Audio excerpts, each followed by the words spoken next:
Som. Bom dia, gente. Para quem não dei Feliz Dia dos Pais pela 10ª vez para alguns aqui já.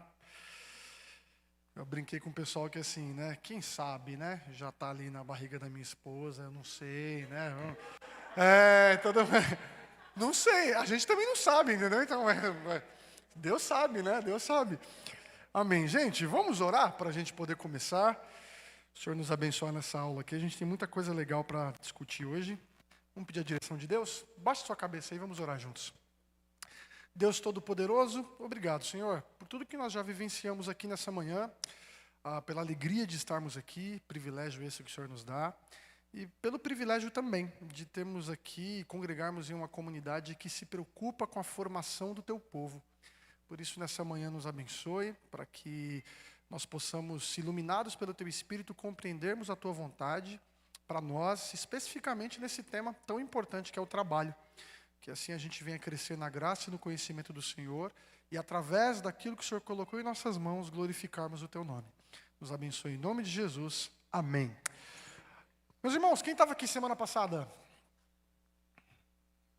Eu vou chamar os três aqui, brincadeira, não vou chamar ninguém aqui na frente não, tá? Como a gente tem bastante coisa, então eu vou começar falando um tiquinho aqui já, relembrando o que a gente pensou na semana passada. Para quem não estava aqui, a gente iniciou uma série sobre trabalho, intitulada Vocação Secular. Por que vocação secular? Primeiro porque vocação é a expressão que a gente usa para se referir ao chamado que nós recebemos, às funções, às práticas que nós temos, que implicam até mesmo nos trabalhos que nós temos fora aqui das nossas igrejas. E por que secular? Porque essa expressãozinha secular significa, ou aponta justamente para a realidade fora desse ambiente religioso. Então a ideia de pensar o tema de toda essa série de aulas que a gente vai ter como vocação secular é o quê? É que nós recebemos uma vocação que não necessariamente ela vai ter ali o adjetivo gospel, crente, para que seja validada como algo para o Senhor. O que a gente aprendeu na semana passada? Que as nossas funções ordinárias de segunda a sexta, de segunda a sábado, sua profissão, etc., elas fazem parte do propósito de Deus. O trabalho faz parte do propósito de Deus. E onde que a gente viu isso? A partir de Gênesis capítulo 1. E os 2 capítulos, né, do início de Gênesis, que mostram para nós o propósito de Deus para o ser humano. Quais foram as conclusões que a gente chegou? Primeiro, de que todos nós fomos criados à imagem e semelhança do Senhor. E o que isso significa de modo mais direto no texto bíblico? Que nós recebemos uma autoridade, e essa palavrinha autoridade pegou semana passada, né? Nós recebemos uma autoridade que é justamente para exercer um governo abaixo da autoridade de Deus. Que governo que é esse? Um governo sobre a criação que Deus fez. Aonde que a gente vê isso? Em Gênesis 2, verso 15, a gente vai ver Deus se voltando para Adão e dizendo, cuide e cultive do jardim. Essa expressão tem sido entendida em todo o decorrer da história da igreja, do desenvolvimento da interpretação bíblica, como uma afirmação da responsabilidade que todos nós temos de desenvolver aquilo que Deus nos deu, esse mundo aqui. Logo, quando a gente vive a vida como ela é hoje e olhamos para todas as infinidades de profissões e desenvolvimentos que ocorreram na sociedade, isso, em alguma medida, é cumprimento justamente do propósito de Deus. Então, por exemplo, a medicina, a tecnologia mesmo para os transportes que a gente tem aí fora, a internet, as roupas que a gente está vestindo, tudo que nós temos aqui é fruto do trabalho de alguém, não é? Por exemplo, as reformas que são feitas, as cadeiras que são produzidas, as casas que são arrumadas, tudo que a gente tem que implica em você tem uma coisa que está em desordem, está bagunçada, está errada, está doente, e que isso é ordenado, é corrigido, é curado, você está exercendo um trabalho que implica em lembrar daquilo que Deus nos chamou para fazer, que é o quê? Pegar as coisas ali nas suas origens, ali em si, na sua matéria-prima e desenvolvermos isso. Logo, qual foi a conclusão que a gente chegou? Que todo trabalho é uma maneira digna de nós expressarmos o que é ser imagem e semelhança do Senhor. Mas o que isso tem a ver com Deus, né? tem a ver com o fato de que o próprio Deus trabalhou. Deus trabalhou. No primeiro capítulo da Bíblia, ele trabalhou colocando ordem no mundo, criando as coisas e dando função a elas, dando nome às coisas e assim por diante. Aí eu fiz aquela brincadeirinha, né? Deus sabe dar nome a animal. A gente quase entrou num caos aqui na hora, mas todo mundo entendeu que era uma brincadeira. Deus sabe dar nome a animal, porém, ele deu ao ser humano a autoridade de nomear os animais. Por quê? Justamente para que o ser humano dê continuidade ao que Deus está fazendo. E aí, até para ajudar os irmãos aqui que talvez ficaram na semana passada, eu até achei que o irmão Raia está aqui, se ele está assistindo a gente de casa, um abraço fraterno, meu irmão, uma pena que você não está aqui. Mas a gente entrou até numa discussão aqui que, até conversando depois com o Raia, eu até comentei com ele que eu concordava com ele plenamente, ele estava complementando a minha fala, que foi sobre a autoridade, se o ser humano perdeu ou não a autoridade. E a melhor palavrinha que deveria ser usada não é que o ser humano perdeu sua autoridade, ele perdeu o seu status, a sua vocação sacerdotal. O que isso significa? O que um sacerdote fazia, gente? No período do povo de Israel, um sacerdote era aquele que era um mediador. Até aqui tudo bem? Um mediador, ou seja, ele falava da parte de Deus para o povo e do povo para Deus. Como que ele falava do povo para Deus? À medida que ele realizava os sacrifícios em nome do povo, como esse mediador ali, para o aplacar da ira de Deus, tudo aquilo que a gente sabe já do período ali do Antigo Testamento. Só que a figura do sacerdote, ela é muito forte em toda a Bíblia. E muitos estudiosos, isso já é muito consolidado já, entendem que em Gênesis 1 e 2, o ser humano ele é descrito como uma espécie de sacerdote para esse mundo. Como assim? Nós fomos criados para sermos mediadores de Deus. Então, quando a Bíblia diz que nós somos imagem e semelhança, é como se ela voltasse para nós e disséssemos que nós somos um espelho.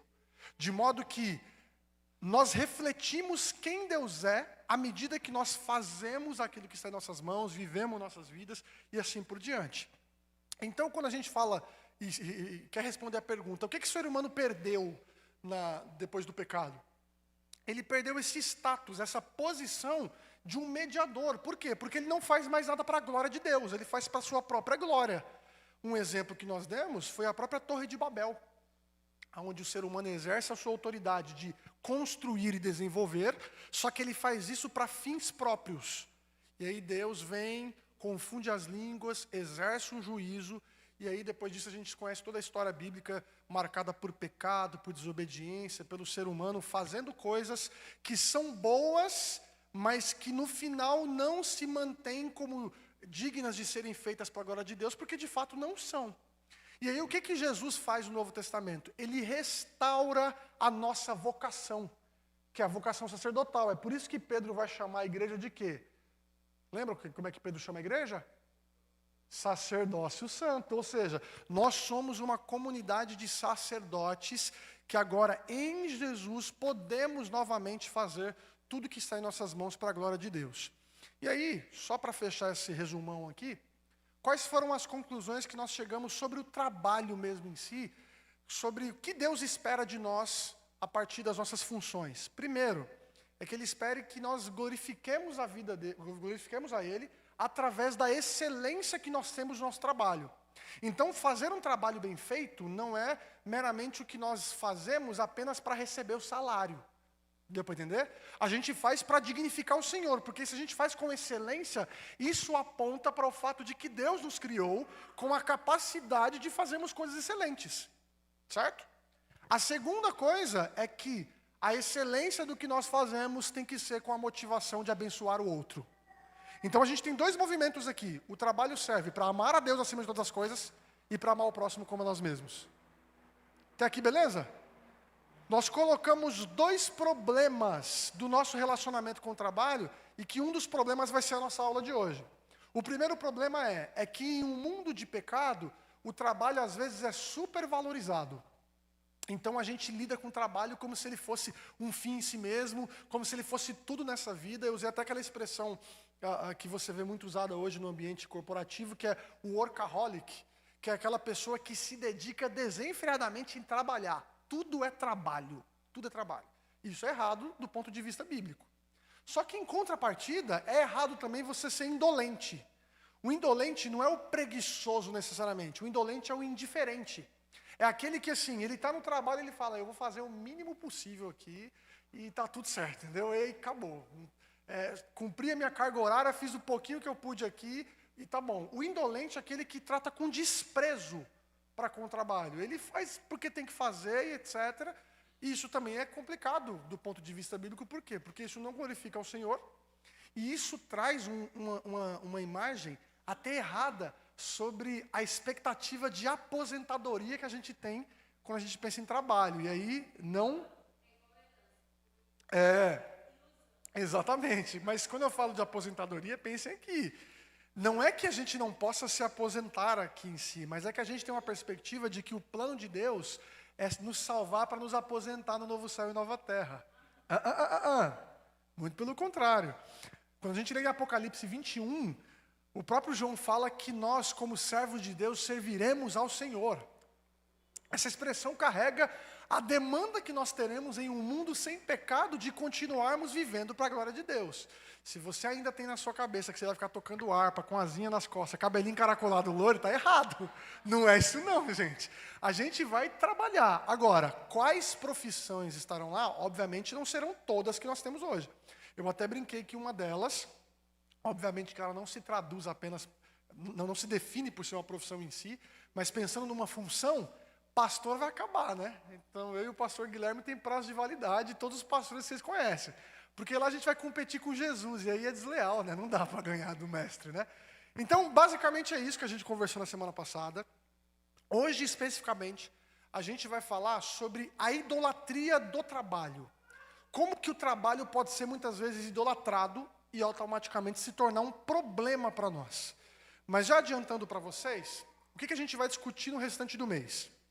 Na próxima semana a gente vai falar sobre indolência, sobre essa postura indiferente, essa postura de fazer o mínimo, que também é o outro extremo. Depois, na aula seguinte, a gente vai falar sobre como o evangelho se envolve com o trabalho. Como que a partir da obra de Jesus no Calvário, a gente trabalha e lida com o trabalho. E na última aula, a gente vai tratar um pouquinho sobre o que o Senhor, como rei, rei dos reis, Senhor dos senhores, espera de nós como seus servos em relação ao trabalho em si.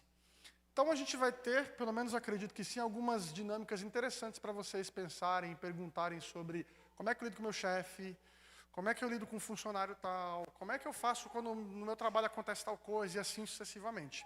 E aí uma última fala, gente, é que para as irmãs aqui presentes ou para vocês que conhecem pessoas que não trabalham fora de casa, grava uma coisa, essa aula também é para vocês, tá? O trabalho dentro do lar também é um trabalho, certo?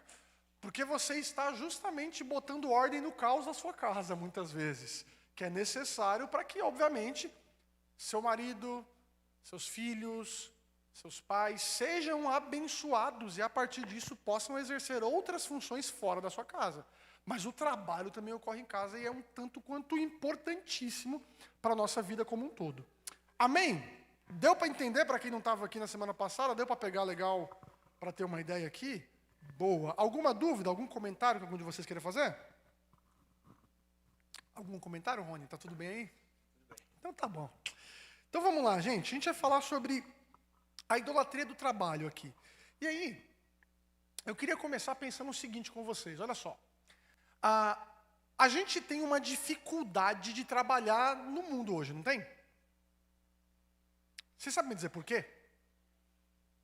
A gente vai analisar esses dois parágrafos aí, mas eu queria ouvir de vocês. Por que é difícil trabalhar hoje? Terapia, vamos agora terapia, vai, vamos, coloca para fora. O salário está baixo lá, porque as pessoas são chatas demais. É verdade, concordo.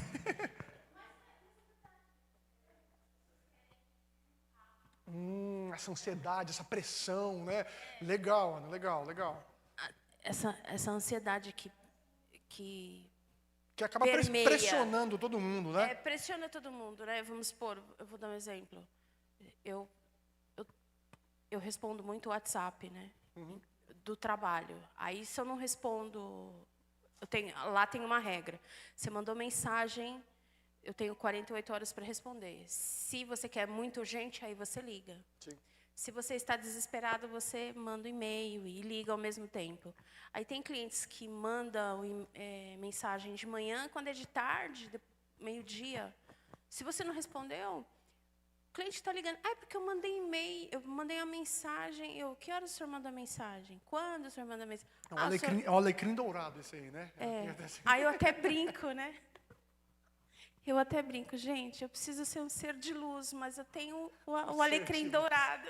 Um ser de luz é demais. O que mais, gente? As meninas dão risada. Aí, essa intensidade dos clientes... Fato.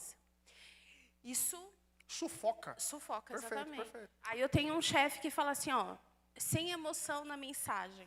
Aí o cliente te estressa, te dá uma síndrome de burnout. Nossa, aí o seu chefe vai e fala assim, ó, é para você ser fria. Vamos lá, quem mais? Vai lá, Dandan. Bolinho. Bolinho. Maravilhoso, vai lá. Eu acho que uma das principais dificuldades, eu acho que é também a questão da vocação. Porque tem muita gente que trabalha por necessidade.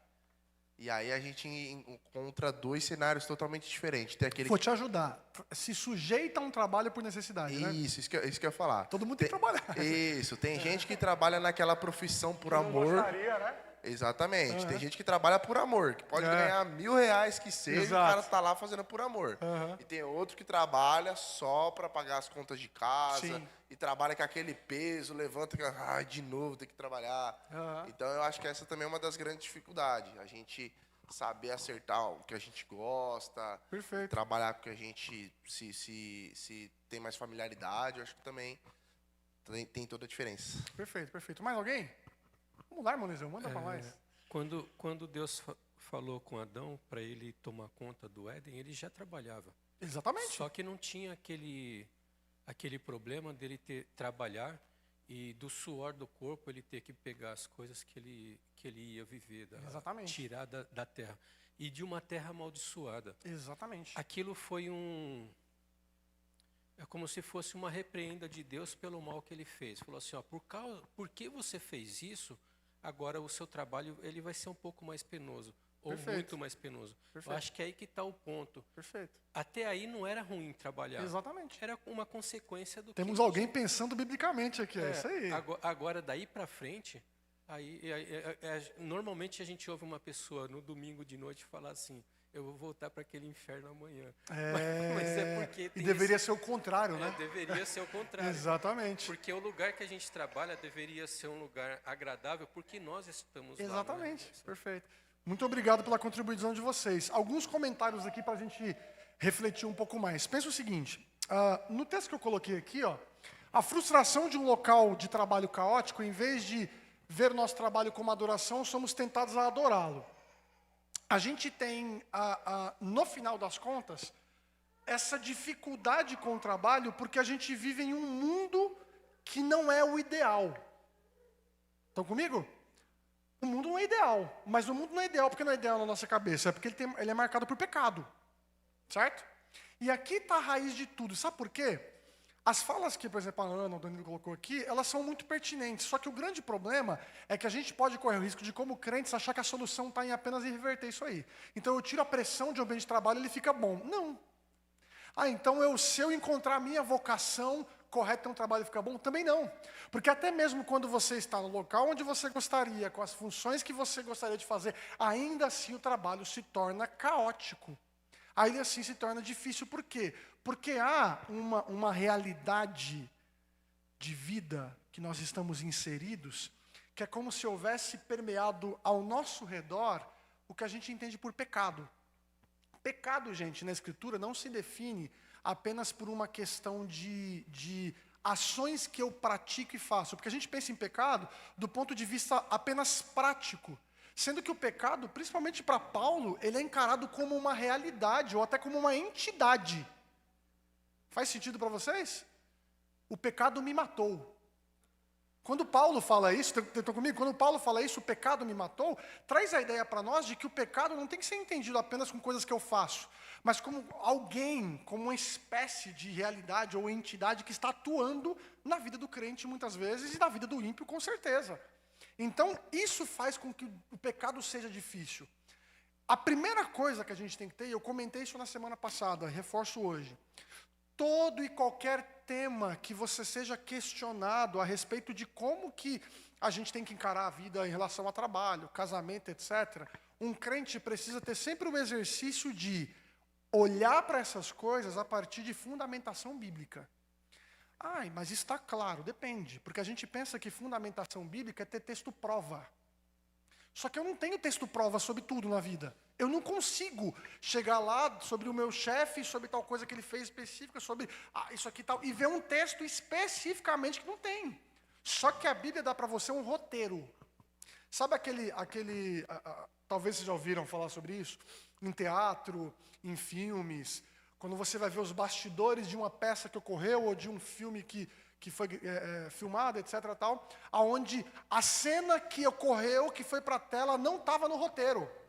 Ou seja, aquela fala, aquela ação não estava, mas foi tão boa, por quê? Porque o ator improvisou. Só que o ator improvisou a partir do quê? Ele conhece a história, ele sabe o que a cena tem que passar, ele sabe o enredo, ele sabe tudo aquilo que tem que acontecer.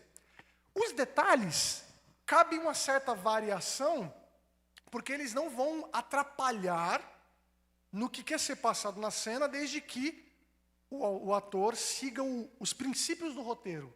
Vou dizer assim, é a mesma coisa para nós, gente. A Bíblia não tem que ser para nós, quando a gente fala um manual de fé e prática, não tem que ser para nós aquele texto, que a gente faz muito isso, né? Dá dor de barriga no trabalho, a gente vai lá, abre assim, o que texto diz aqui? Pastor, me ajuda aqui com um versículo. Como se a vida cristã fosse assim, ficar procurando o versículo fatiado, não é. A vida cristã, à luz da palavra de Deus, é uma vida que deve se dedicar em cultivar sabedoria, para que com sabedoria administre a própria vida. Você é responsável pelas suas escolhas. Você é responsável pelas suas ações. E Deus te dá a palavra dele como suficiente para que a partir dela, você olhe para o seu trabalho e lide com o seu trabalho a partir do texto bíblico.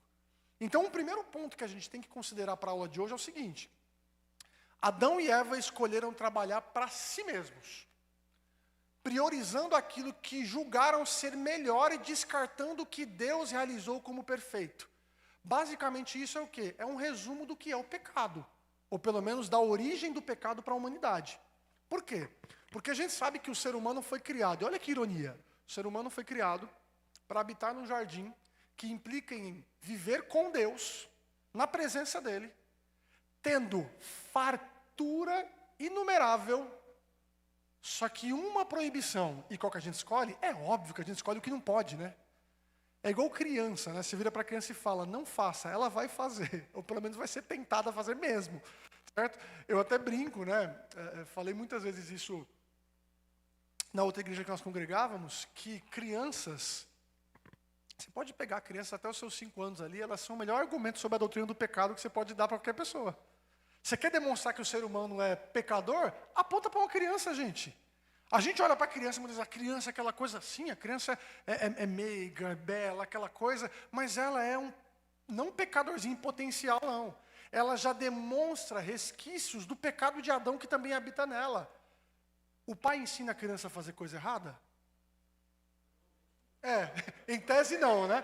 Não deveria, pelo menos, né? Não deveria. Mas convenhamos que, em linhas gerais, o pai não vira numa família saudável, ele não vira para a criança e fala assim, bate na cara da sua mãe, ou bate sei lá o quê, quando você estiver com raiva, quando ela falar que não pode. E muitas vezes você tem crianças que reagem dessa forma. E por quê? Porque isso é instintivo. Isso faz parte do nosso senso de governo que tem em nós, que vem daqui, ó. A gente quer ter comando, gente. Isso é indireto, a gente quer ter comando. Por que a gente se irrita quando é contrariado? Porque a nossa vontade tem que prevalecer. Por que nos ambientes nossos de igreja, de trabalho, no casamento, tudo em qualquer ambiente, a gente quer ter a nossa soberania de vontade? Por causa do pecado. O que o pecado tem ali como roteiro para que ele adentrasse o mundo? Olha, você não vai morrer não. Se você comer, você vai ser como Deus. Qual que foi a construção que a gente fez no começo da aula? O ser humano é imagem e semelhança e recebe uma autoridade que é sobre todas as coisas, exceto o Senhor. ele tem a quem prestar contas. Sabe o que é o pecado? É a escolha de não ter mais para quem prestar contas. É escolher agora uma vida autônoma. Ou seja, é anarquia, né? Não tem governo, não tem. Cada um faz o que bem entende a partir das suas próprias motivações. O pecado nasce daqui, da idolatria. É por isso que o trabalho se torna complicado. Porque o trabalho, até mesmo para os crentes, nós estamos lutando. Lembra que eu falei que a gente não tem que ter aquela visão do trabalho de que nós estamos apenas em defensiva. Ou seja, eu estou no trabalho com um escudo, me privando das tentações que virão para que eu peque. Não, não, não. É você também complicar lá com os seus próprios pecados. É você também com as suas vaidades, com os seus desejos, com o seu egoísmo, você complicar o seu trabalho. E aí, pasmem, tá? Às vezes, e infelizmente isso é lamentável, às vezes quem está complicando o ambiente de trabalho é o crente, e não o ímpio. É o crente que está causando lá dentro. Muitas vezes, por quê? Pela postura contraditória que ele tem com a própria fé. E essa postura contraditória implica o quê? Em apontar justamente para o que está em nós. Pecado, idolatria. A única diferença é, o crente tem poder do alto para vencer os seus pecados e para se tornar uma testemunha da parte de Deus diante dos homens. É por isso que a gente precisa do evangelho, gente. E lutar contra os nossos pecados para isso. Faz sentido isso para vocês? Beleza? Pode falar, irmão Eliseu. Quem foi primeiro de vocês? Eu não vi a Ana levantando. Manda bala, Ana, vai lá. Eu tinha uma colega de trabalho, onde eu estou hoje, tá? Ela pediu as contas e foi embora. Que se você não concordasse com ela, ela falava que você estava com demônio no corpo. Aí Detalhe, é terapia, tá? aí é terapia. Aí... Cristã, tá? Crente. Cristã não, crente. É. De outra denominação. Eu brinco, eu chamo de crentelho. Crentelho, né? Aí, se você não concordasse com ela, ai, que tá com demônio no corpo, eu vou fazer uma oração. Aí, no dia seguinte, você chegava na Vou sua fazer uma maldição? Ah, tá. É quase isso, né? É quase uma maldição também, né? É quase isso, né? Acho que ela errou a placa da igreja dela, ou da religião dela. Aí, eu chegava no dia seguinte, né? A mesa estava cheia de óleo de ungido. Olha só, abrindo um parêntese aqui. Não, de verdade, ó. Isso me chateia muito, gente. Sabe por quê? Qual que é a diferença disso para uma religião, por exemplo, umbandista? Qual que é a diferença? Não tem nenhuma diferença. Nenhuma. Você está querendo dizer que a pessoa está com tal coisa e você vai fazer uma oração para ela? É a mesma coisa que dizer aqui, ó. Você está com tal coisa, eu vou amaldiçoar você. Eu vou fazer um trem lá para você agora, uma macumba para você, né? Sabe? É a mesma coisa. Enfim. Pode falar, irmão Eliseu. E quando eu oro, acontece. Teve um irmão, o José Silva, que ele não pode vir mais à igreja, vem muito de vez em quando. Domingo passado ele estava aqui. Ele falou que era complicado contratar cristão para trabalhar para ele. Ele falou isso. É complicado. Ele falou. Mas uma outra coisa que eu queria falar, que não tem nada a ver com isso, é que quando José foi pego como escravo, para lembrar um pouco o que o pastor havia dito. Bom exemplo. O chefe dele falou para ele assim, ó, você pode administrar tudo aqui, só nela você não toca. Exatamente. E aí dá para fazer um paralelo com Deus falando para Adão e Eva, falando assim, ó, não pega da a diferença é que José, ele foi íntegro, né? Ele resistiu. Ele resistiu. Na idade que ele tinha, na situação que ele estava, a efervescência da idade, ele resistiu. Os feromônios, Mas sabe o que é curioso desse texto de José? Eu estava até conversando com a Juliana, né, nessa viagem que nós fizemos. A gente foi na igreja batista e o rapaz que pregou, ele pregou justamente sobre José.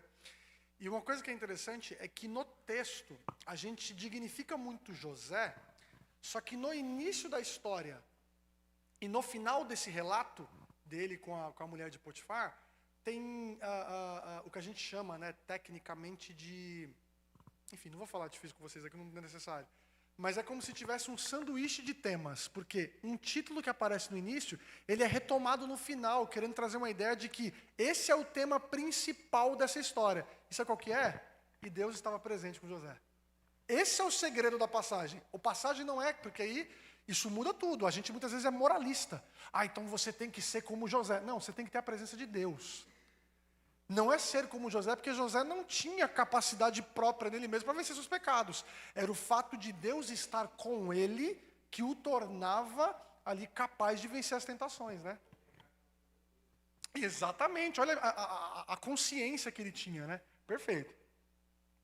Bora seguir. Olha só, o trabalho, ele tornou-se, no final das contas, o quê? Penoso, insignificante e compulsório. Olha só, Salomão, ele vai descrever lá em Eclesiastes 2, o trabalho da seguinte forma: pois o trabalho que se faz debaixo do sol pareceu-me muito pesado. Tudo era inútil, era correr atrás do vento. Durante toda a sua vida, seu trabalho é pura dor e tristeza. Mesmo à noite, a sua mente não descansa. Isso também é um absurdo. Já leram o livro de Eclesiastes? Certo? Leiam sempre, é um livro muito interessante, porque alguns estudiosos gostam de propor o seguinte, né, que o livro de Provérbios, juntamente com o livro de Eclesiastes, é o livro de Jó. Jó é o homem que entendeu a sabedoria de Deus, viveu a vida e não encontrou sentido diante dos fatos que ele sofreu e etc. O ponto aqui não é nem esse, mas é só colocar que em Eclesiastes nós temos o autor, segundo a tradição entende que foi Salomão, onde ele parece que tem esquizofrenia, né? Abrindo um parêntese, eu vou pregar sobre Eclesiastes.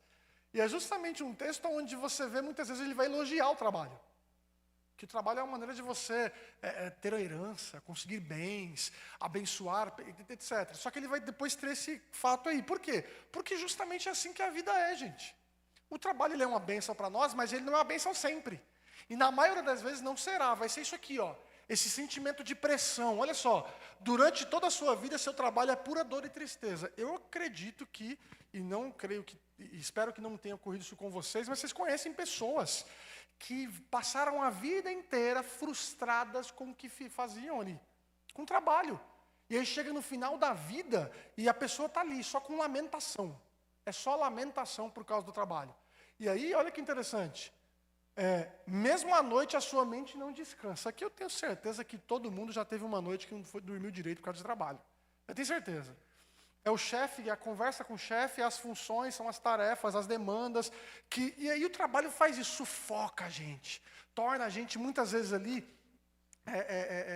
pressionado, como a Ana colocou para nós, mas não é nem pressionado talvez só pela esse espírito de época que a gente tem, marcado por ansiedade, por resultado, etc. Mas muitas vezes é o chefe insuportável que a gente tem. Muitas vezes são os colegas de trabalho que são complicados. E aí o trabalho se torna terrível para nós. Salomão tem essa consciência. Só que olha que interessante. Salomão tem essa consciência por quê? Porque Salomão é alguém que está lidando e traduzindo para nós o que é trabalhar em um mundo marcado por pecado. Esse é o ponto aqui. O crente tem sempre que ter consciência de que o mal que nos cerca tem raiz, e é o pecado. É por causa da desobediência de Gênesis 3. Aí a gente entra num ponto importante. No final das contas, o problema que a gente vai querer trazer aqui, hoje é o problema da idolatria. E aí a gente precisa se perguntar o que é um ídolo, né? O que significa dizer que uma pessoa fez do trabalho um ídolo? Porque a idolatria ela vem por causa do pecado. Todos os ídolos que nós fabricamos são fruto disso. Agora, por exemplo, quando a gente fala que a pessoa tem um trabalho como ídolo, isso significa que ela apenas trabalha muito, é isso? Não. Legal. Será que, por exemplo, apreciar o que a gente faz, ter prazer no nosso trabalho, é idolatria? Também não, né? Você pode ter prazer. E se a gente gosta demais daquilo que a gente faz? Tipo assim, das suas funções. E aí? Eu gosto demais do que eu faço. Normal? Legal. É errado querer deixar a nossa marca no mundo? Eu quero trabalhar, ter as minhas funções aqui, eu vou fazer meu nome.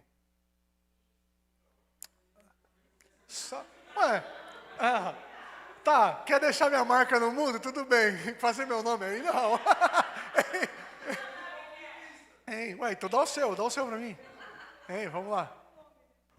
Por exemplo, você colocar... Rapidinho. É que pareceu a Torre de Babel, né? Tornar meu nome conhecido e tal. Manda aí. Não. Era só pra falar. Então, o que eu penso assim, ó, querer deixar a marca no mundo. Eu vejo que, por exemplo, se você pensar de um lado profissional, não Mas como... é isso mesmo que a gente tá pensando. Então, beleza. Eu já não vejo como errado, logicamente que não tornando isso como um ídolo na sua vida. Mas você construir uma carreira digna, uma carreira honesta, uma carreira onde as pessoas vão reconhecer o seu trabalho e o seu testemunho, eu não vejo mal nenhum nisso. Então, é que você não diferenciou. Exatamente. Isso, é isso que eu tô então, falando. Mas eu tô falando o seguinte, aqui é que a pessoa que quer deixar sua marca... então... Não, mas assim, eu não tô opinando, tá? Eu só tô colocando a pergunta para problematizar aqui. Isso. A pessoa quer deixar a marca no mundo. É errado fazer isso, pensar assim? Sim. Eu quero deixar uma marca no mundo. Nesse eu caso, quero deixar sim. a marca no mundo. Ouviu, meus irmãos? Eu quero deixar a marca no mundo. E aí? Isso. Aí é o interesse próprio. Querer aí ter eu um... Ó, eu nem coloquei essa pergunta, Eliseu problematizou mais ainda. Eu quero me destacar aqui. É ruim isso? Sim, aí eu já vejo como É algo... complicado? Ó. Gente, eu amo EBD. Vamos lá. Sim. 99% da história... O microfone. Obrigado. Eu sou formado em História, né? Aham. Eu vi aquela frase que não tem como fazer história sem derramar sangue. Até Cristo derramou sangue. Davi foi um grande homem. Só Mas que foi um sanguinário, né? foi um sanguinário, pegou a mulher do melhor amigo, entendeu? E Salomão nem se fala, né? Então, inclusive Salomão, né, aquele ditado, o sábio vira louco, vinho dele, porque ele ficou louco depois, né? Sim. Então é complicado. É porque nós estamos no mundo do pecado. Eu, particularmente, não acredito que uma pessoa faz sucesso sem ter prejudicado o próximo. Ele prejudicou o próximo, sim. Entendi. Entendeu? Pedir perdão para Deus é fácil, Entendi. mas tem que ver se é com o coração. O que é importante é aquilo do coração, não é falar, eu me perdoa. Não, isso aí... Legal, assim, ó, é legal isso que vocês estão comentando, porque assim, isso reflete muito, e eu falo mesmo aqui, muito um senso de temor que nós devemos ter em relação ao que nós fazemos. O temor a Deus tem que ser encarado sempre como uma consciência que nos priva de dar vazão a coisas que muitas vezes a gente não tem nem dimensão que há dentro de nós. E o grande ponto aqui, e a gente vai procurar responder isso agora, é de que depende.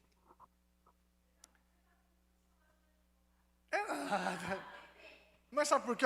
Advogado... Não, mas advogado vai concordar. Qual que é a palavra? Contexto. Tem que ter contexto. Esse que é o ponto. E aí, gente, é uma dica que eu sempre dou. Tudo que a gente tem de conclusão, a gente precisa de contexto. Porque em contexto X uma coisa é válida, em contexto Y não é. Vou dar um exemplo para vocês. A gente está aqui conversando, né? Aqui, batendo um papo, dando risada, aquela coisa.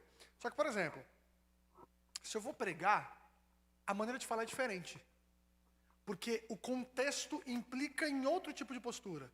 Se eu estou no ambiente da minha casa, é outro tipo de fala. Por quê? Porque o ambiente determina também o nosso exercício moral. Não no sentido de que, tem ambientes que você pode cometer pecados, outros não é isso. Mas é que, de alguma forma, o contexto em que nós estamos, ele vai determinar a maneira como a gente lida, fala, responde e faz determinadas coisas. É igual você estar diante de um juiz. Né? Exatamente. É totalmente diferente de você chegar, sei lá, na padaria e conversar sobre futebol depois lá. Tá entendendo? Então, o contexto é tudo. Só que a gente vai tentar pensar o quê? Como que essas perguntinhas aqui se relacionam com a idolatria em si? E aí, olha só. Como é que nasce um ídolo? O problema começa quando a nossa busca por satisfação, influência ou prestígio no nosso trabalho começa a fazer do nosso trabalho a fonte suprema de satisfação ou de significado para nós. Quando isso acontece, o nosso trabalho se torna nosso Deus. Pausa. O que faz um ídolo? Biblicamente, a gente tem algumas metáforas que na Bíblia se usam para definir o que é a idolatria. A principal delas é a metáfora conjugal. Já parou para pensar nisso? Quando Deus vira e fala que Israel está se prostituindo. Israel é adúltera, é uma nação adúltera. Por quê? Porque Israel está se voltando aos outros deuses. Então, a metáfora conjugal é a metáfora que implica o amor. Ou seja, estou amando mais do que o Senhor outra coisa. Esse é o caminho para a idolatria. Segunda metáfora, a metáfora do senhorio.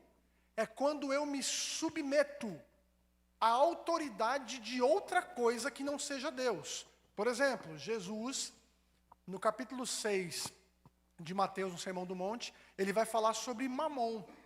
Ele diz, vocês não podem servir a dois senhores.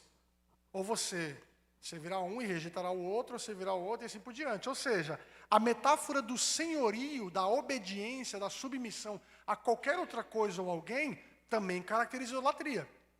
Já dou a palavra. Então a gente pegou o amor, que é a metáfora conjugal, a metáfora da idolatria, que é essa metáfora, perdão, a metáfora da obediência, que é essa metáfora do senhorio, só que tem também a metáfora da fé, que é a da confiança. É quando a gente deposita confiança em alguma coisa ou alguém acima de Deus. Vou dar um exemplo para vocês.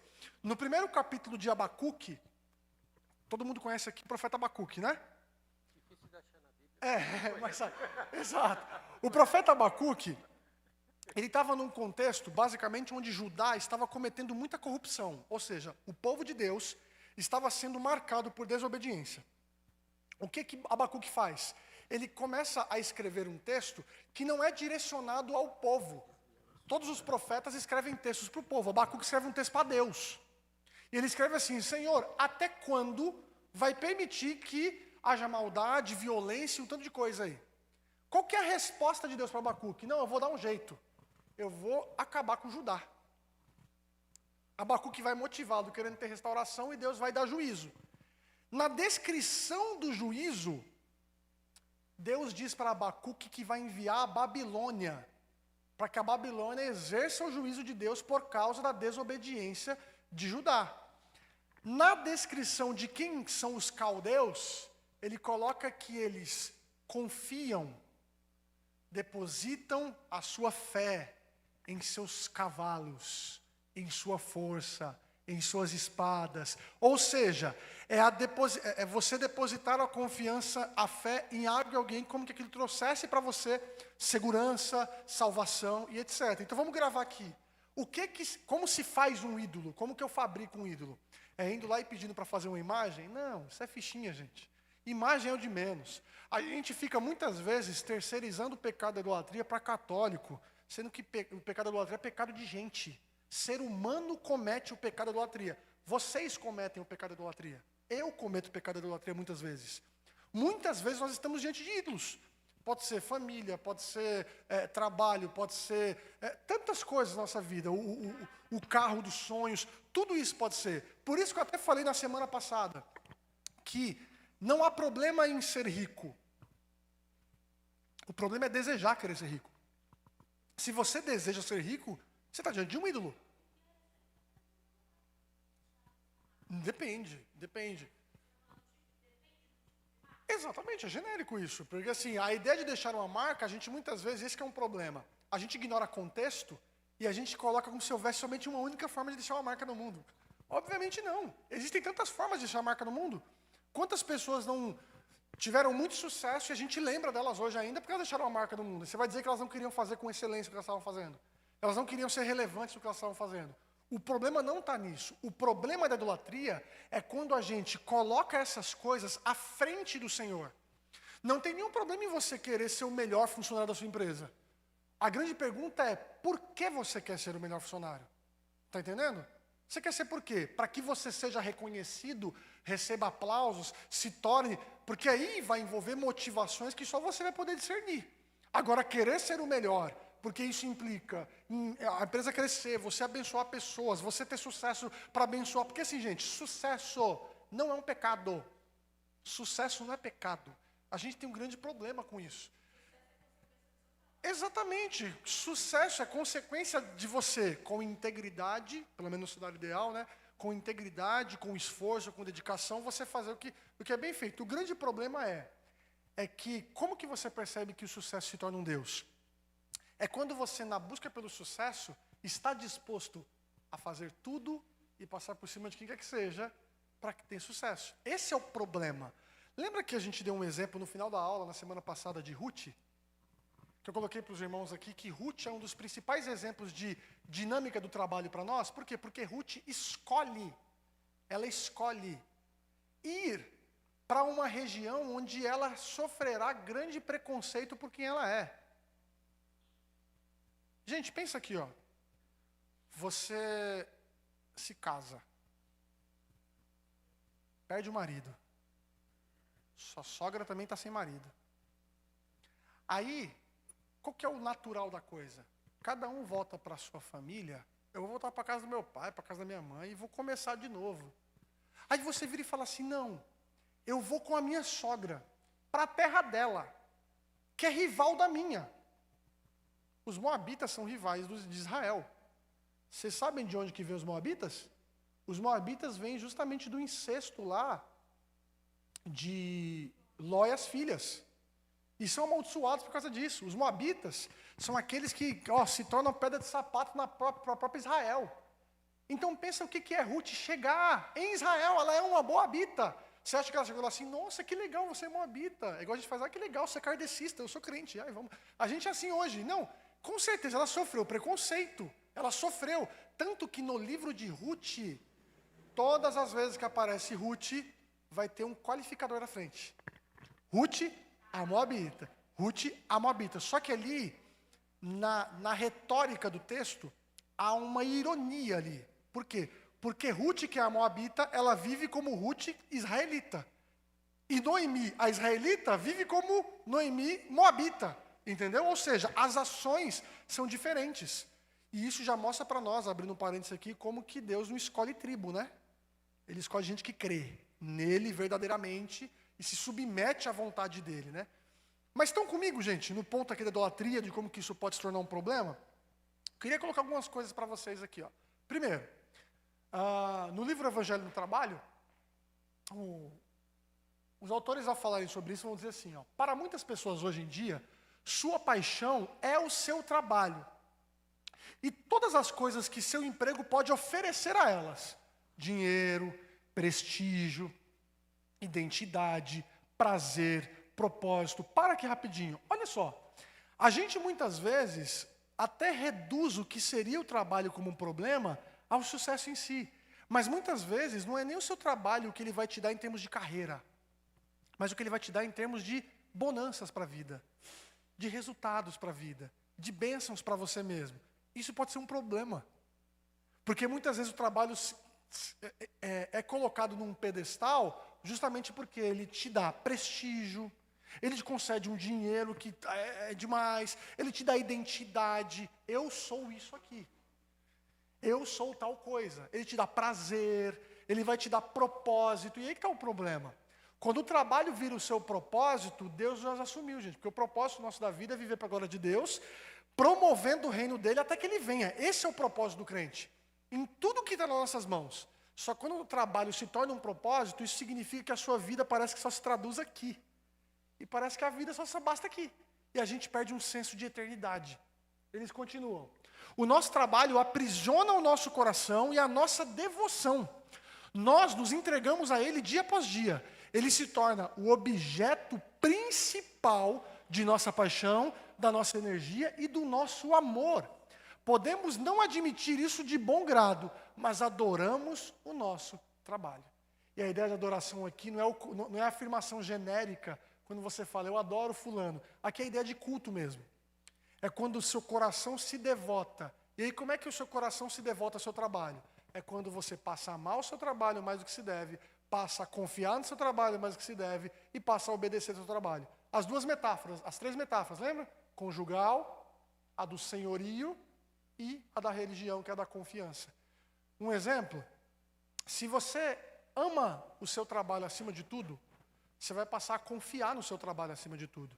E automaticamente a obedecer o seu trabalho acima de tudo. Como que eu vou obedecer meu trabalho? É que você se submete a tudo que for necessário para não perder seu trabalho.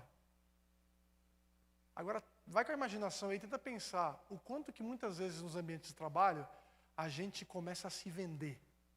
Ou ver pessoas se vendendo. para poder desenvolver carreira, para poder muita coisa. Gente, isso são pessoas devotas aos ídolos. E o ídolo nesse momento aí é o seu próprio trabalho, é a sua profissão. E olha que sorrateiro. Esse é um pecado que talvez está espalhado na nossa igreja aqui em muitos bancos. E a gente precisa justamente do evangelho para isso, para vencer isso aí. Olha só, em Lucas 18, versos 18 a 29, olha só, falta-lhe ainda uma coisa, afirma Jesus, vende tudo o que possui e dê o dinheiro aos pobres, e você terá um tesouro nos céus. Depois vem e siga-me. A Bíblia diz que quando aquele jovem ouviu, ele ficou triste porque era muito rico. O ponto aqui, todo mundo conhece a história do jovem rico, né? E essa é uma história em que a gente não cabe a nós, porque não é essa a proposta dela, perguntar, ele foi salvo? E esse é um erro nosso, né? A história quer dizer uma coisa e a gente está perguntando outra. Por isso que a gente não entende a Bíblia, muitas vezes. O foco da história não é mostrar se ele foi salvo ou não. O foco da história é mostrar o relacionamento que nós temos com as coisas, com as dádivas, com as bênçãos. E como muitas vezes elas têm primazia e tomam o centro da nossa existência. Naquele momento, o que o jovem está preocupado? Ele vira para Jesus e diz, mestre, o que é necessário para ter a vida eterna? Jesus diz, cumpre lá a lei de Deus e está tudo certo. Aí ele vai lá e fala assim, já tenho feito isso muito bem. Eu tenho honrado pai e mãe, tenho feito tudo certinho. Ele colocou uma parte da lei, que é essa parte mais moral, externa que nós praticamos aqui, né? Eu não cobiço nada, eu não roubei ninguém, eu honro pai e mãe, eu faço tudo isso aqui. Aí Jesus vira e fala assim, ótimo, então vamos fazer o seguinte, larga tudo que você tem aí e me segue. Uma leitura errada desse texto vai muitas vezes levar ao seguinte, então Jesus é contra a riqueza no sentido de você tem que ficar pobre para seguir ele. Não é esse o ponto. O ponto ali é, você está disposto então a largar tudo isso aí para me seguir e me colocar como supremo sobre tudo? Aí nesse momento o texto diz que o jovem ficou triste. E por que ele ficou triste? Porque era muito rico. O que o texto está colocando para nós? Que o coração daquele jovem estava nos seus bens. Esse é o problema nosso. É que muitas vezes o nosso coração, olha só, um ídolo é algo no rodapé aqui, que desejamos mais do que desejamos a Jesus.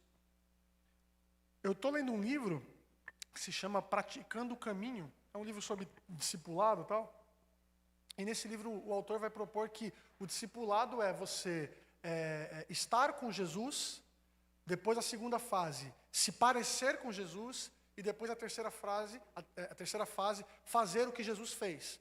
Então ele cria essa dinâmica aqui. E no trecho que ele fala sobre estar com Jesus, ele está justamente problematizando como que muitas vezes a gente tem que sondar os locais em que a nossa vida habita.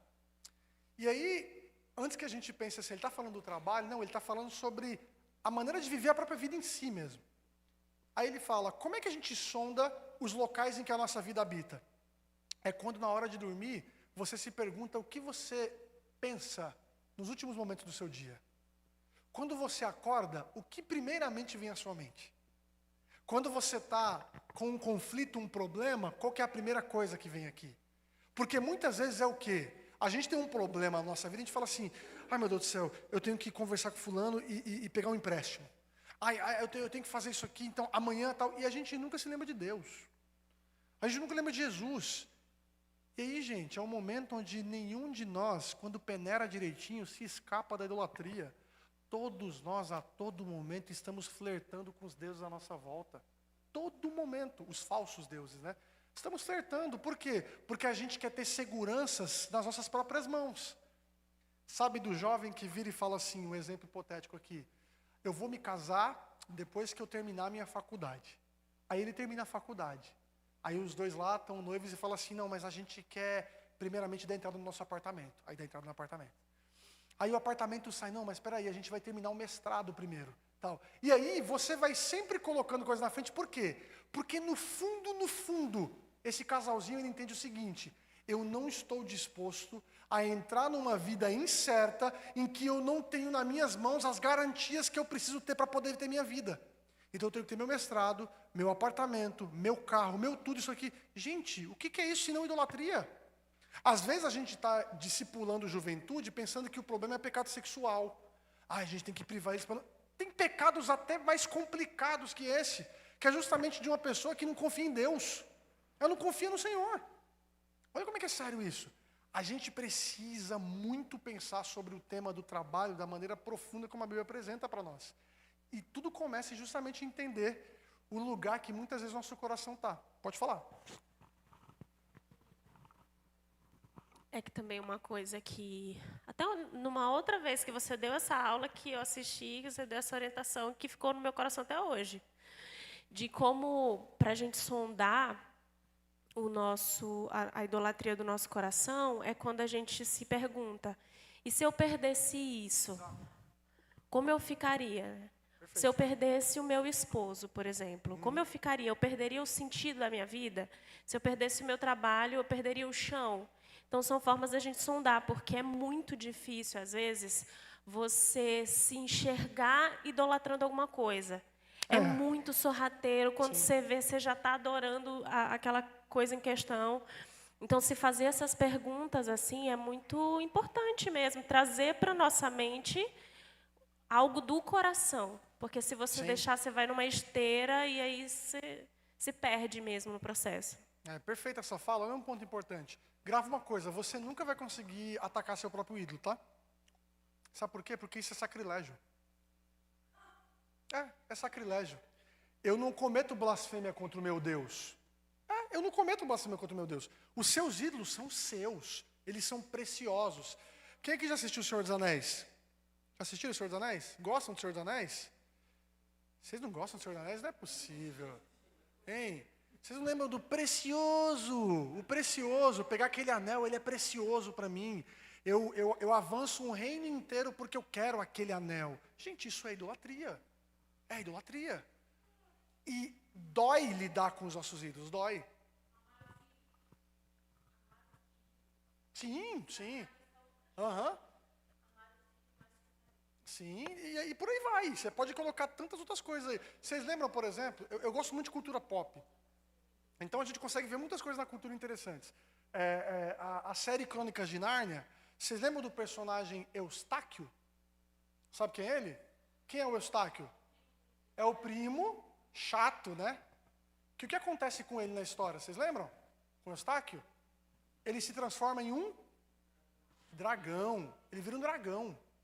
Por quê? Porque ele teve contato com o ouro que não é dele. Ele se vislumbrou com o ouro. Ele se transformou num monstro. Aí quando Aslan chega para curá-lo, dói tirar a escama de dragão. Dói. E aí que tá.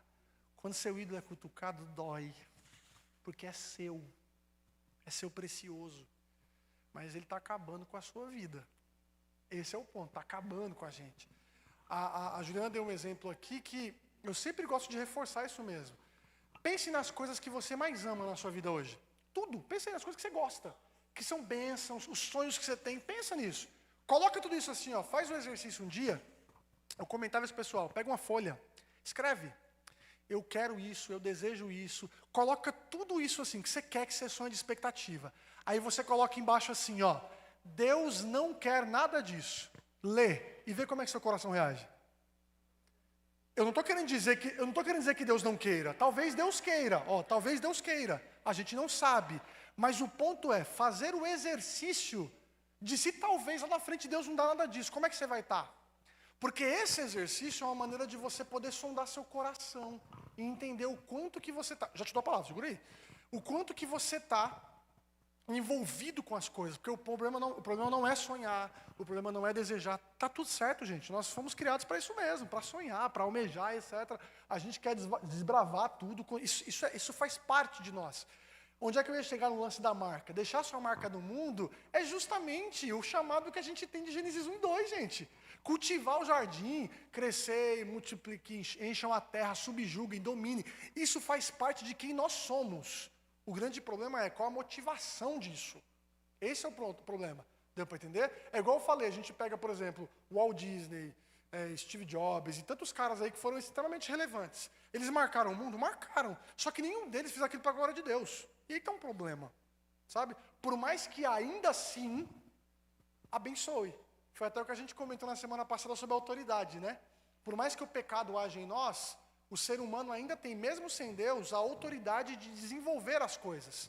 Só que o problema é que ele não faz isso para a glória de Deus. E isso se torna um problema. Segura aí, Ana, que eu tenho umas coisinhas para adiantar e daqui a pouco você já fala, tá?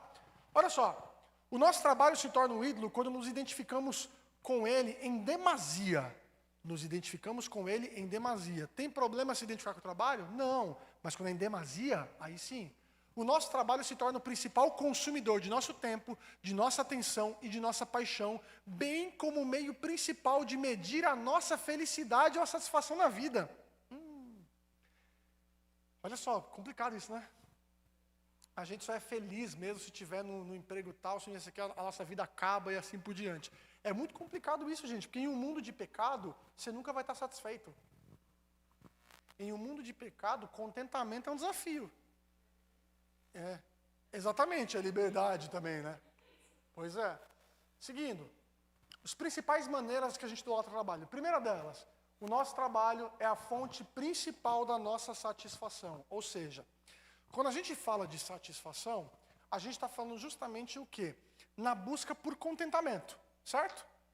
Na busca por contentamento, nós estamos justamente buscando coisas que venham nos satisfazer. Quando o trabalho se torna a fonte principal disso, ele se torna um ídolo.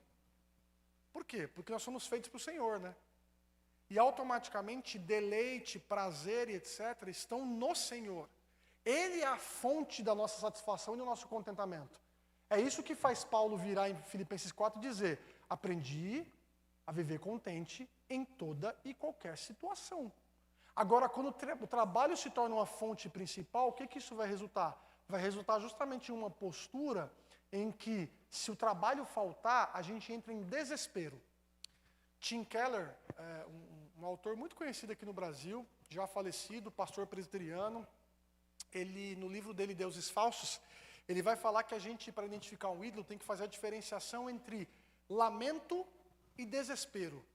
Quando você perde alguma coisa, você perdeu um emprego, você perdeu uma pessoa, você perdeu qualquer coisa que você perca aí. Se você se entristece, lamenta, é natural. Você é um ser humano que tem afeições e você vai ali lidar com sentimentos que são tristes, porque você perdeu coisas, você sofreu por isso. Agora, quando você entra em desespero, você está diante de um ídolo. Sabe por quê? Porque o desespero é sinônimo de que você perdeu aquilo que era último na sua vida. Aquilo que era o bem principal. É isso que o desespero faz. E muitas vezes a gente vai estar fazendo isso. Os autores colocam: nosso trabalho jamais foi planejado para carregar o peso de nos oferecer a satisfação suprema e duradoura. E quando tentarmos fazer com que ele carregue essa carga, logo ficaremos desapontados. E aí o que acontece, não é? Se o seu trabalho se torna o ponto principal para você ter satisfação, ele vai se tornar um ídolo. Só que aí um problema: os ídolos sempre vão frustrar você. Vira para o irmão que está do lado e diz aí, brincadeira. Os ídolos sempre vão frustrar. Sabe por que eles sempre vão frustrar? Porque a Bíblia já diz para você que eles têm boca, mas não falam. Eles têm pés, mas não andam. Eles têm olhos, mas não veem. O ídolo parece que é, mas não é. O trabalho parece que vai te dar satisfação, mas não vai. Por quê? Porque a gente vive em constante descontentamento. Justamente porque se você foi criado para uma coisa e você não está nela, não há nada na existência que vai substituir. Você concorda comigo? Se você foi criado para o Senhor, não tem nada que substitua Deus. Qualquer coisa que você devote seu amor, sua confiança, sua obediência, vai gerar em você frustração. Aí sabe o que acontece? Aí você vai achar que o trabalho não é suficiente, você quer um trabalho melhor, você quer um cargo melhor. E você vai ficar sempre dependente, querendo mais e mais, e sempre vai... Quantas pessoas? Chega lá, né? E chega lá e fala: caramba, não era o que eu esperava. Não era o que eu imaginaria que eu chegaria aqui assim. E é isso? Não, precisa de mais. Aí você vai procurar outro ídolo e assim sucessivamente. Segunda coisa, o nosso trabalho diz respeito a fazer nosso nome. E aqui é o lance de você justamente ter ali o seu significado como o objetivo. É do tipo assim, quando o meu trabalho é o que vai me dar senso de quem eu sou no mundo, aí se torna um problema. Consegue perceber a diferença? Sim ou não? Percebe? eu falei que não é errado você querer ter sua marca no mundo. Você ter sua marca no mundo e etc. O problema é quando isso se torna um meio pelo qual você vai ter significado. Ou seja, a sua identidade vai ser validada por isso. Ou seja, eu quero ser. Eu só serei, vamos dizer assim, eu só serei eu mesmo quando eu estiver em tal posição. Deu para entender? Esse é um problema. Por quê? Porque a gente torna o nosso nome como um fim em si mesmo ali. A nossa identidade. O que é isso se não querer ser como Deus? Deus não depende de ninguém. A gente depende muito. Até mesmo quando somos bem-sucedidos, a idolatria do sucesso pode nos deixar com o sentimento de que isso ainda não é bom o bastante. Um perfeccionismo incessante. E se não formos bem-sucedidos, a idolatria do sucesso pode nos levar a um desencorajamento autodestrutivo ou a uma severa ressignificação desoladora. Ou seja, você é uma pessoa que tem sucesso? Uau, legal. O problema é quando o seu sucesso, evidente para todos, não é sucesso para você. Deu para entender a diferença? É aquele sentimento de insatisfação que sempre vai fazer você falar assim, não, nunca está bom. Nunca está bom. Tem que melhorar, tem que ser... E isso não é uma motivação que implica em você perseverar em dar o seu melhor. Mas é muitas vezes não estar satisfeito nunca. Todo mundo conhece, né, o Arnold Schwarzenegger aqui, né? No filme dele, acho que foi Exterminador do Futuro 2, se não me engano, 3, ele deu uma entrevista uma vez perguntando para ele qual é o sucesso da vida. Ele falou que o sucesso da vida é estar faminto sempre. Faminto sempre. Posso te dizer uma coisa? A cultura que você tem hoje, de rede social, da internet, tudo mais, do mundo que você vive hoje, é um mundo que deixa você dia após dia faminto. Sabe por quê? A cultura fabrica seus desejos. Eu tô organizando uma introdução de um sermão, estava até falando com a Juliana, a introdução de um sermão que eu vou pregar num congresso no próximo mês de jovens, né? E foi a gente numa conversa com os amigos, teve um meme que saiu na internet aí, onde perguntava assim para jovem, né? Era um jovem, né, que perguntava, né? Qual que é o seu doce predileto? Morango do amor. Qual que é qualquer outro que falava do... qual é o brinquedo predileto que você tem? Bob Goods. Qual que é... como que é? O brinquedo é o outro, né? O desenho lá é o Bob Goods é o desenho, né? Aí, qual que é o seu influenciador? É a Virgínia, claro. Por quê? Porque se a gente ficar falando aqui, eu estou falando de personagens que até vocês sabem aqui. Por quê? Porque isso está na cultura muito forte, gente. E aí os gostos das pessoas vão mudando. Quem aqui, morango do amor, quem inventou esse negócio? Do nada todo mundo quer comer e fica naquela ânsia, eu preciso comer, eu preciso assim. E precisa, sabe? É uma necessidade. Por quê? Como é que é? Pois é, olha que doideira. Porque as pessoas, ou seja, os seus gostos não são os seus não, as pessoas, a cultura que está colocando em você. Aí você quer comprar uma roupa, quer comprar tal coisa, quer ter isso aqui, nunca teve a necessidade, mas viu na internet. Aí você quer fazer, e aí vira necessidade. O mundo está fazendo isso com a gente. E aí sucesso vira aquela coisa, e aí por aí vai, né? Terceiro, nosso trabalho se torna principalmente uma questão de fazer diferença no mundo. O ponto aqui é, você foi chamado para fazer diferença no mundo. Esse é o ponto, você foi chamado. O que eu iniciei comentando da aula passada que a gente aprendeu? Nós fomos criados para glorificar a Deus pelo trabalho, por meio da excelência do que fazemos, mas para abençoar pessoas. Então você foi chamado para isso. O problema é quando fazer a diferença no mundo se torna a sua missão principal, do ponto de vista do trabalho em si. Aí ele se torna um ídolo. Deu para entender a diferença? Porque se você está motivado em fazer o que está em suas mãos para abençoar pessoas, a diferença no mundo ela pode ocorrer na grama cortada do vizinho, como também você criar a próxima cura do câncer aqui. Está entendendo? De fazer diferença no mundo é isso. Agora, quando você coloca como um fim principal da sua existência, isso significa que você definiu um propósito, que não é o Senhor, não é glorificá-lo. É justamente o quê?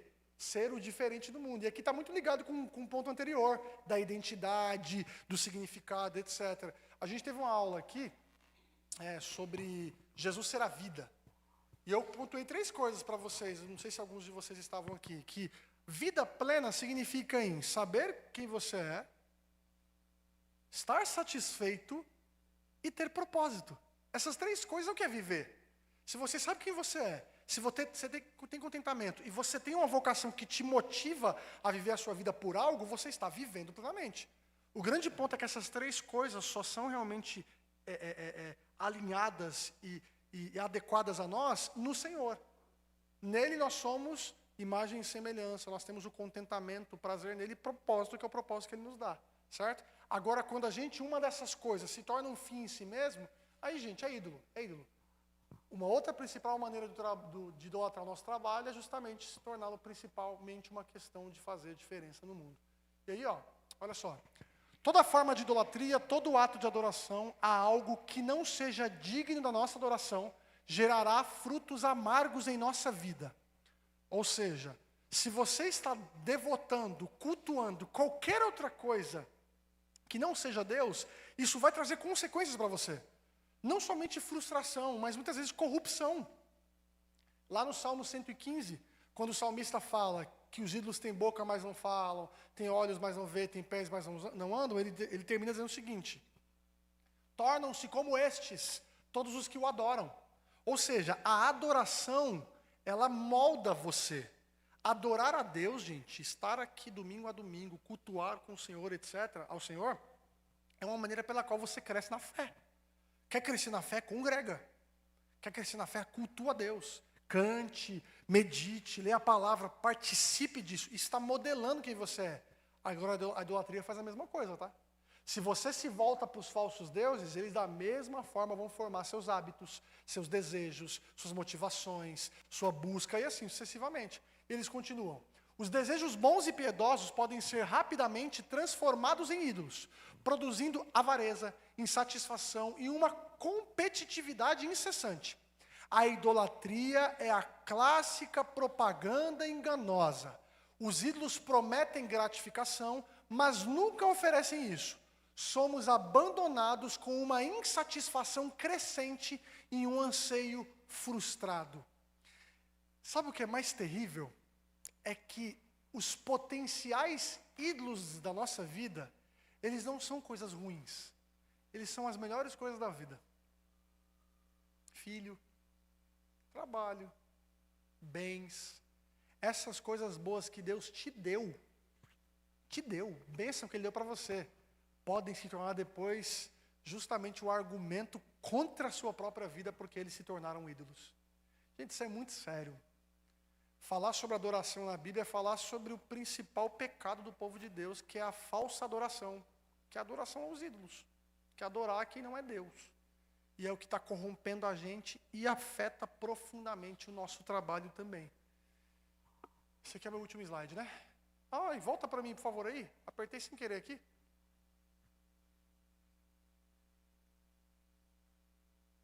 E, oh, meu Deus do céu, desculpa, cara. Eu vou deixar aqui, Não mexo mais, aqui, Ansiedade aqui já, né? É a vida me pressionando, eu estou ansioso aqui já. Olha só, para não ficar, né, a ideia não é só ficar problematizando aqui, né? E obviamente eu não vou trazer todas as respostas para vocês aqui hoje, mas no decorrer desse curso que a gente está fazendo aqui, a gente vai conseguir entender melhor. Mas o ponto é, qual que é a solução para a idolatria do trabalho? Primeiro, você precisa se arrepender. Tudo começa com arrependimento, gente. A idolatria não se vence apenas pela compreensão. Talvez você tenha ido lá, mas como eu disse, é sacrilégio. Você não se volta contra o seu Deus. Você não comete blasfêmia contra Ele. Você tem que se arrepender. Você precisa rejeitar essa forma de pensamento fútil e errônea, reconhecer sua idolatria do trabalho como ela realmente é e concentrar sua mente no trabalho como um ato de adoração, serviço e amor a Deus. Eu gosto sempre de colocar que o caminho para vencer a idolatria não é a retaliação, é a substituição. A gente troca. Se eu estou amando algo que não é o Senhor, mais do que o Senhor, o que eu preciso fazer? Eu preciso trocar meu amor, né? Então eu passo agora a cultivar aquilo que vai reorientar o meu amor para Deus, para que eu passe a amá-lo acima de todas as coisas. Então é justamente substituir o alvo do nosso afeto, o alvo do nosso amor, que vai justamente resultar do quê? Em substituir o alvo da sua confiança e em substituir o alvo da sua obediência também. Gravem comigo. O trabalho sempre será uma bênção e um meio pelo qual Deus colocou nas nossas mãos para que a gente glorifique a Ele e abençoe pessoas. Mas amar o trabalho acima de todas as coisas torna um trabalho um inimigo da nossa santificação e da nossa piedade. Qual que é o exercício que a gente tem que fazer? De tantos que eu coloquei para vocês aqui, que vocês contribuíram muito bem, é justamente sondar o nosso coração se aquilo que nós estamos fazendo de segunda a sexta, de segunda a sábado, se está ou não corrompendo sua própria fé. Quer um exemplo prático? Às vezes a maneira como você lida com as pessoas aqui dentro, às vezes a maneira como você tem expectativas de resultado aqui dentro, às vezes a maneira como você lida em termos de frustração e propostas e tantas outras coisas aqui dentro, está prejudicando as pessoas dessa igreja porque você está carregando justamente a má influência do trabalho que está corrompido lá fora para cá. E a gente às vezes não pensa nisso, né?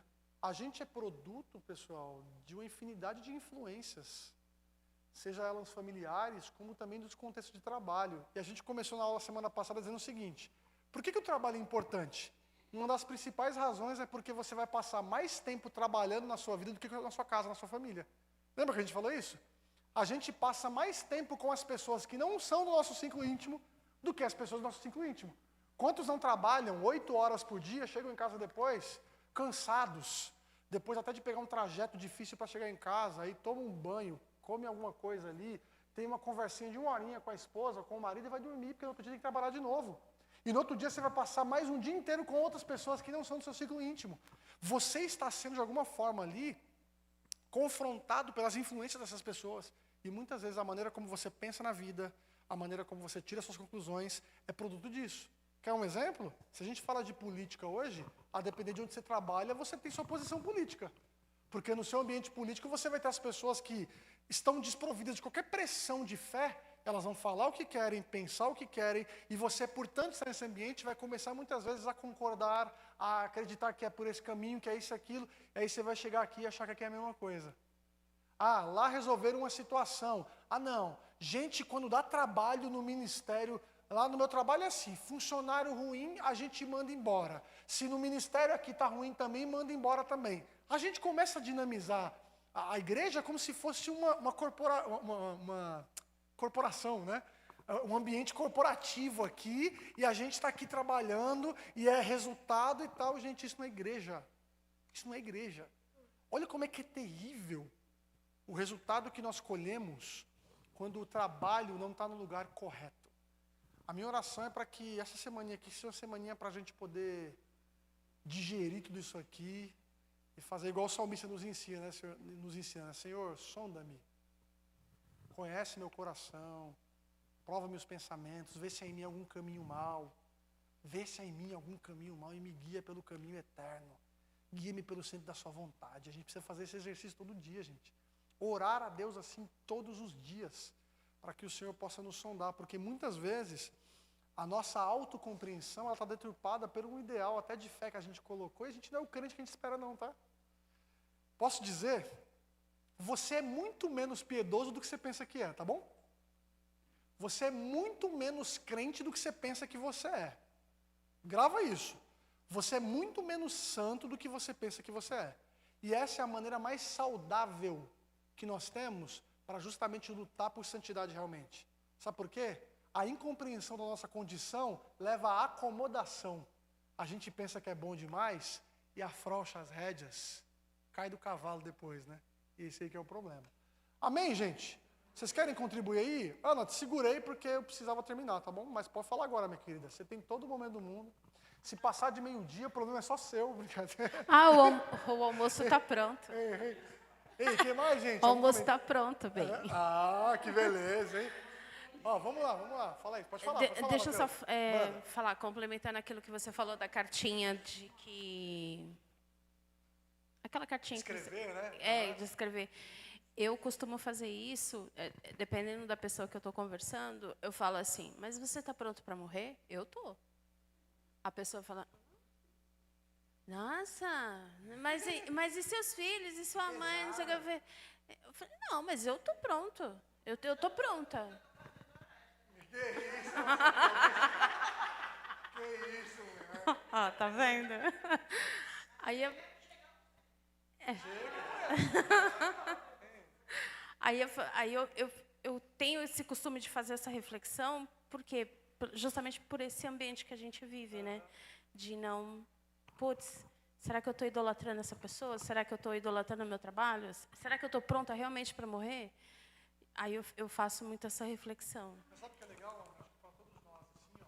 Eu te dou a palavra, tá? O que é legal para todos nós é assim, ó. Ainda assim, eu acho muito bacana você compartilhar isso com a gente, que você tem essa prática. Mas quando você percebe que talvez algumas coisas estão bem resolvidas, entende assim, não, eu estou bem resolvido com isso aqui. Aí é o momento onde você aumenta o grau da lupa. Aprofunda mais. Vai um pouco mais profundo em coisas bem mais específicas, então, da sua rotina, da sua vida, e etc. Assim, porque muitas vezes, repara nos seus hábitos, repara nas suas práticas, pensa assim, se eu mudasse minha rotina, se eu mudasse meus hábitos, se eu deixasse de fazer coisas que eu gosto aqui, se eu não tivesse mais essa oportunidade, se eu não fosse, porque muitas vezes, beleza, por uma perspectiva, parece que está tudo certo, só que atrás de nós você tem um monte de outras coisas que estão corrompendo a gente, sabe? A gente precisa, querendo ou não, nesse exercício de sondar o coração e ver os ídolos, é uma coisa que vai ser até que o Senhor Jesus venha. A gente vai estar todo momento assim, ó, tem que vencer esse ídolo agora aqui. Agora é outro ídolo. O João Calvino falava que o coração humano é uma fábrica perpétua de idolatria. Ou seja, é como se no nosso coração, seja você crente ou não, tivesse uma fábrica. Está todo dia aqui, ó. Fabricar um outro Deus. Olha, ele comprou isso aqui, vou fabricar isso aqui. E aí é o lidar com o nosso coração para vencer isso. Pode falar, meu querido.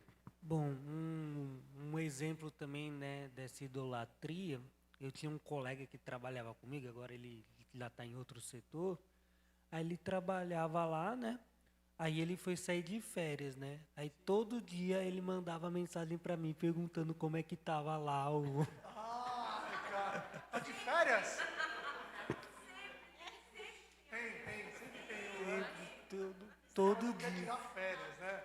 Que doideira. Parecia que ele estava sendo obrigado a tirar férias, que todo dia ele mandava mensagem sem falta, assim.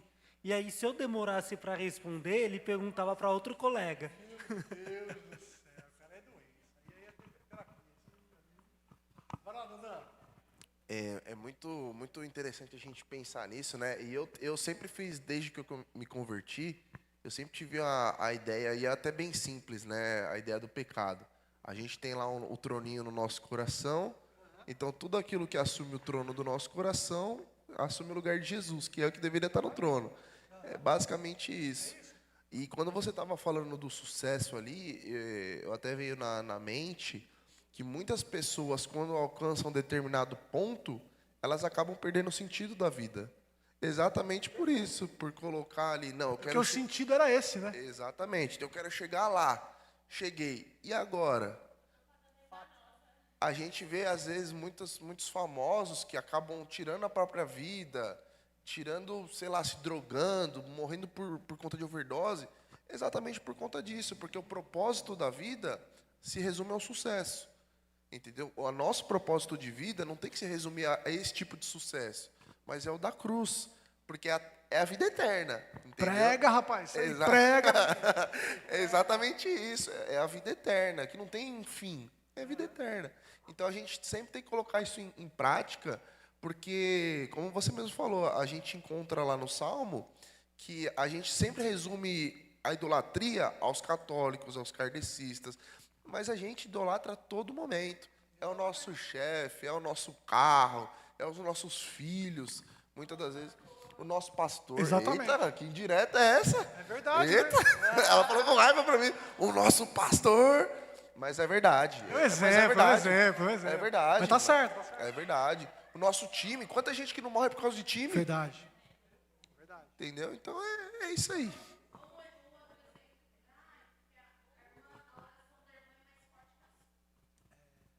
Tem, mas aí assim, vocês percebem que não precisa de muito. Não precisa de muito para a gente conseguir colocar aqui tanta coisa.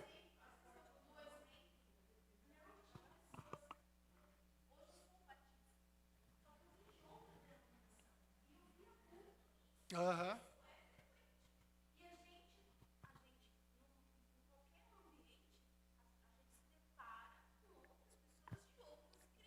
Vou falar algo aqui que pode até criar uma confusão de entendimento, é o seguinte, E quando Deus se torna um ídolo? Deus. Aí você vai falar assim, pô, vou idolatrar Deus. É aí que tá. Então, é quando Deus se torna um ídolo. Sabe por quê? Porque a gente tem a tendência, muitas vezes, de fabricar um Deus à nossa imagem. Então eu falo assim, eu vou servir a Deus. Mas que Deus que é esse? É o Deus da Bíblia? Porque muitas vezes não é. É o Deus que você fez. E aí eu gosto sempre de pensar que crise de fé se dá justamente pela frustração de encontrar o Deus real. Você conhece o Deus verdadeiro e se frustra porque justamente não era o Deus que você esperava. E a crise de fé muitas vezes está aí. Você projetou aquele Deus assim tal. Aí ele te frustrou. Não, mas Deus não é assim não, cara. Deus ele pensa dessa forma. Ele age assim, porque a Bíblia é assim tal. E aí a gente fala assim, como assim? Não acredito, a igreja é isso então? O pastor tal. E aí começa, tudo que vocês já ouviram muito na vida aí. Amém, gente? Mais alguma contribuição? Aguardo todos vocês, sem exceção, na semana que vem aqui, viu? Para a gente pensar, porque tem chão ainda aqui, tá? Tem chão. Só para vocês terem ideia, e aí a minha última fala aqui, esse curso que eu dei lá na outra igreja, eles são 9 aulas. Aí o Guilherme falou comigo assim, cara, dá aqui. Eu falei, não dá, cara. Falei assim, aí ele falou, não, porque tem que ser nesse mês. Eu falei, como é que eu vou colocar 9 aulas somente nesse mês aqui? Não dá. Aí eu fiz um bem bolado lá, então fiz um bem bolado lá. Então, fiz um bem bolado, vocês vão ter vão ter o tema, tá? É isso aqui. Vocês não sabem o conteúdo mesmo, então vai ser o suficiente e o que a gente precisa aí. Amém? Vamos agradecer a Deus? Vamos orar, agradecer ao Senhor? Pai Todo-Poderoso, obrigado por essa aula proveitosa, abençoada que o Senhor nos concedeu. Obrigado por cada um aqui dos nossos irmãos que vieram aqui, que mesmo nessa manhã fria, se sentiram encorajados a estar aqui na casa do Senhor para poder meditar, para poder aprender da Tua Palavra, que em nome de Jesus o Senhor tenha nos ensinado, nos instruído aqui através da Tua Escritura, do quanto nós precisamos ter o nosso coração no lugar, para que nós não venhamos corromper a nossa adoração, a nossa vida, amando outra coisa acima de tudo que não seja o Senhor. Por isso aqui, abençoe os meus irmãos e capacite-os a vencerem seus ídolos, seus pecados, ao cultivarem vidas que amam o Senhor acima de todas as coisas e por amarem ao Senhor, têm seus trabalhos como um meio de amar também as outras pessoas, para que assim o trabalho esteja no seu devido lugar e nós possamos assim glorificar o Teu santo nome, Pai. Obrigado por tudo que o Senhor já fez por nós essa manhã, nos abençoe nesse dia especial de Dia dos Pais e logo mais à noite, prepara nossas vidas para aqueles que virão, para estarmos aqui cultuando, adorando ao Senhor. Nós agradecemos a Ti e oramos em nome de Jesus. Amém. Amém, meus irmãos. Deus abençoe. Amém, amém. Tomara. Nossa.